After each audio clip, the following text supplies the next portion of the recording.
Chapter 14. Mary looks at her husband dubiously.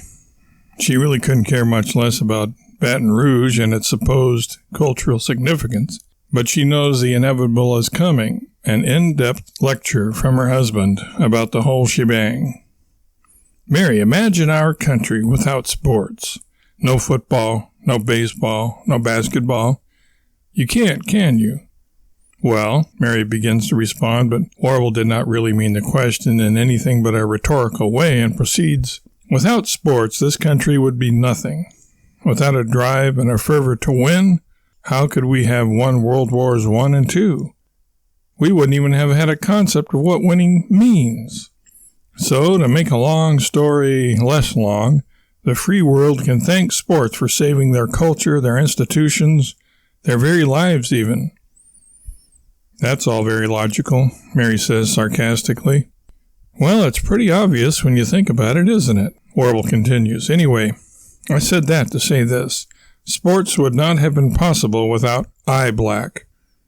Warble pauses dramatically to let it all sink in. He looks at Mary expectantly.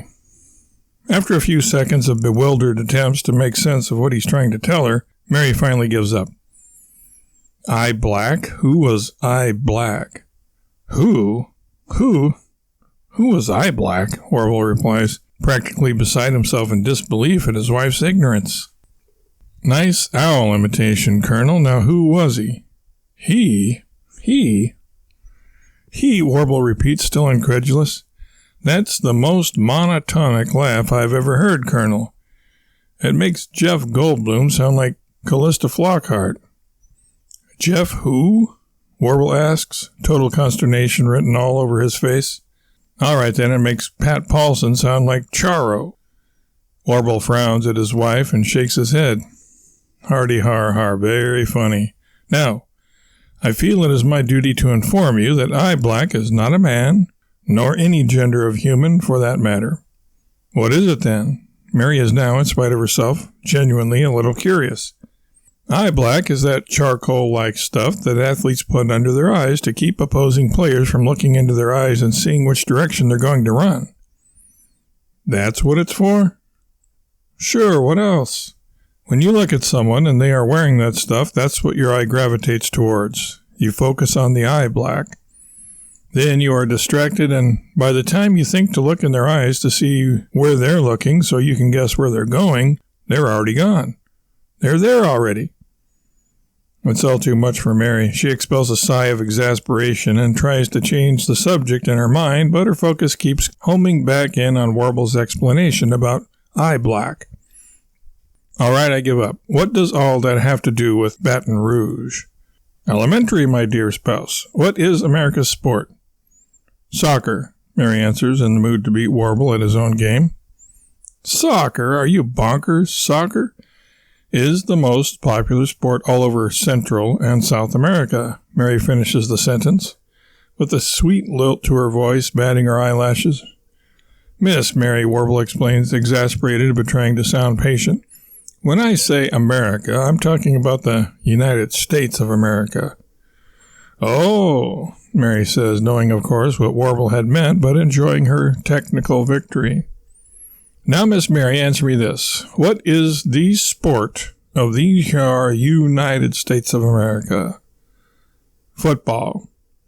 Football? Come on now, Miss Mary, get serious. When you think of the USA and its signature sport, when you think of the rest of the world thinking about the USA and its number one sport, what sport comes to mind? Football.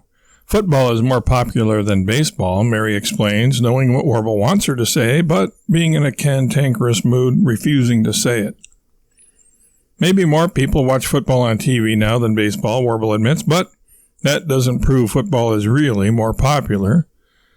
Love Boat is no longer on TV, and Survivor is. Does that make Survivor more popular than Love Boat? Before Mary can answer, Warble goes on with his argument. What sport is called America's pastime? Everyone's heard of Abner Tripleday and Baby Ruth, but nobody has ever heard of O.J. Simpson or Michael Jordan. Case closed. Have it your way, Colonel. Thank you, Miss Mary, but we can stop at Citizen Page later. Right now, though, you need to find out about America, baseball, eye black, Baton Rouge, and how they are all interconnected. Lay it on me, Colonel, Mary says, sarcastically feigning a sitting on the edge of her seat level of anticipation. Although eye black is used in both baseball and football, Warble explains, its use in baseball reaches further back into antiquity and is more important in a cultural context due to the aforementioned reasons. This city, through which we are passing at this very moment in time, is where eye black was invented. Following which, the name of the town was changed from Maybelline to Baton Rouge. And the name change is proof positive that baseball is America's sport, not football. How so? Mary asks. Well, you'll notice that it wasn't named Puntin' Rouge, Passin' Rouge, Kickin' Rouge, Blockin' Rouge, Tacklin' Rouge, Defensive Coordinator in Rouge, or any other whatever in Rouge.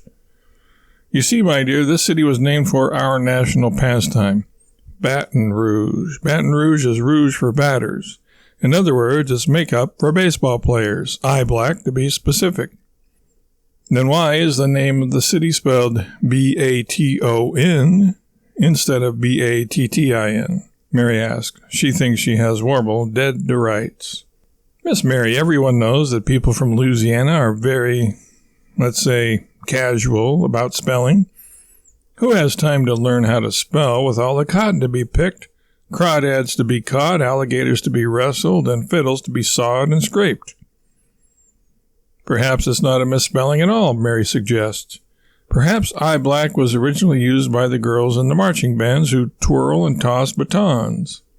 Yeah, right, Miss Mary, Warble guffaws. What a preposterous hypothesis. Why would they need to intimidate an opponent? Have you ever seen a baton twirler wearing eye black? After all, he concludes his argument, the baton toss/twirl is not an Olympic event, so no hopeful representative is likely to assault another to get a leg up on her competition.